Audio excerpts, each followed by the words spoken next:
Աղին բնակավայրում ողբերգական վթարից մահացած 6 քաղաքացիներից 5-ը մի ընտանիքից են, Արմենիա Սպուտնիկի հետ զրույցում ասել է Շիրակի մարզի Ջրառատ համայնքի վարչական ղեկավար Սևակ Խաչատրյանը: Մահացածներից մեկը մեր համայնքի բնակիչ 31-ամյա երիտասարդ է, ավտոմեքենայում եղել են նրա մայրը, կինը և երեխաները, բոլորը մահացել են, ասել է Խաչատրյանը: Այս լուրը պարզապես ողբերգություն չէ, այլ սրտակեղեք ցավ, որը բառերով նկարագրել գրեթե անհնար է: Աղին բնակավայրի մոտ տեղի ունեցած այս սարսափելի վթարը խլեց 6 մարդու կյանք: Պատկերացնել անգամ դժվար է, թե ինչ ցավ է ապրում այդ ընտանիքի շրջապատը, հարազատները, ընկերները, հարևանները: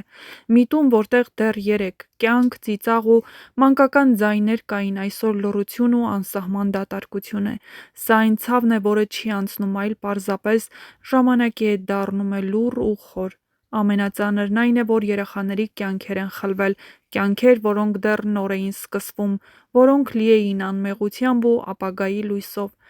Այդպիսի կորուստը ոչ միայն ընտանիքի, այլ ամբողջ հասարակության ցավն է: Միևնույն ժամանակ կան նաև վիրավորներ, որոնց թվում երեխաներ են: Նրանք այժմ տեղափոխվել են Երևան բժիշկների հսկողության տակ, նրանցից մեկի վիճակը գնահատվում է ծանր: Այստեղ մնում է միայն աղոթել ու հուսալ, որ նրանք կկարողանան հաղթահարել այս ծանր փորձությունը և ապաքինվել: Այս ողբերգությունը մեզ բոլորիս հիշեցնում է կյանքի փխրունության մասին: Ամեն օր, ամեն վայրկյան կարևոր է և երբեմն մի փոքր սխալը կարող է անդառնալի հետևանքներ ունենալ: Բայց այս պահին ամենակարևորը մարդկային համերաշխությունն է, ցավակցությունը և այն լուռ աջակցությունը, որը կարող ենք փոխանցել տուժածներին, խոնարհում զոհվածների հիշատակի առաջ: Թող նրանց հոգիները հանգչեն խաղաղությամբ ու թող Աստված ուժ տա նրանց հարազատներին այս անտանելի ցավը կրելու համար: Այս ողբերգությունը կարծես սառեցրեց ժամանակը: Մի ակնթարթ, մի բախում և մի ամբողջ ընտանիք այլևս չկա: Մարդիկ, ովքեր միասին էին նստած նույն մեքենայում, գուցե խոսում էին, գուցե ծրագրեր էին կազմում, գուցե պարզապես ճանապարհ էին անցնում իրենց առօրյա կյանքում և հանկարծ այդ ամենը ընդհատվեց: Ամենածանր պատկերն այն է, որ այդ ընտանիքը միասին էր մինչև վերջ: Մայրը, որդին, կինը, երեխաները: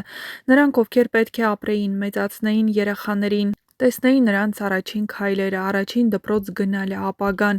Բայց այդ ամենը մնաց չապրած: Երեխաների չկայացած մանկությունը, ծնողների չիրականացած երազանքները,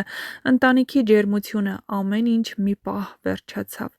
Եվ հիմա մնում են մարդիկ, ովքեր սպասում էին նրանց տուն վերադառնալուն: Մնում են դռներ, որոնք այլևս չեն բացվելու նրանց համար, հեռախոսներ, որոնք այլևս չեն զանգելու, հիշողություններ, որոնք դառնում են ցավի ծանր բեռ: Սա այնպիսի ցավ է, որը ոչ մի բառ չի կարող մեղմել: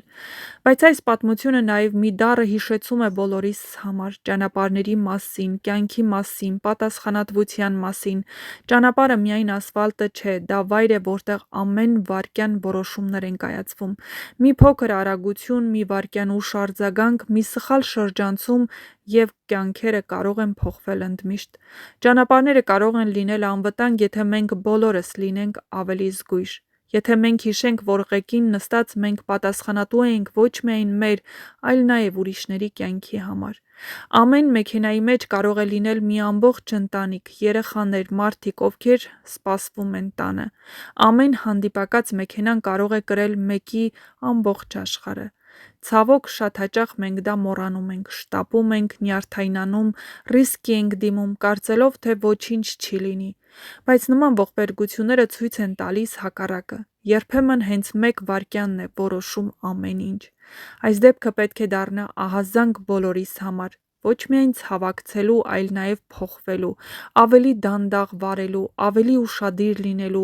գոտին կապելու, կանոնները պահելու: Որովհետև յուրաքանչյուր պահպանված կանոն կարող է փրկել մի կյանք կամ մի ամբողջ ընտանիք: Այսօր մենք սգում ենք այդ 6 մարդկանց կորուստը,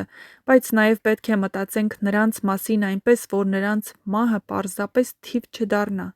Թող նրանց հիշատակը մեզ ստիպի լինել ավելի պատասխանատու, ավելի մարդ, ավելի զգույշ: Թող այս ողբերգությունը լինի վերջիններից մեկը, թեկուզ դա շատ դժվար է ասել, բայց պետք է ձգտել դրան: Խորին ցավակցություն բոլոր հարազատներին: Թող նրանց սրտերում ուժ գտնվի շարունակելու ապրելու համար: թեկուզ այս անտանելի ցավով, թող վիրավոր երեխաները ապաքինվեն ու վերադառնան կյանք, և թող ճանապարհները այլևս չդառնան նման ցավի պատճառ։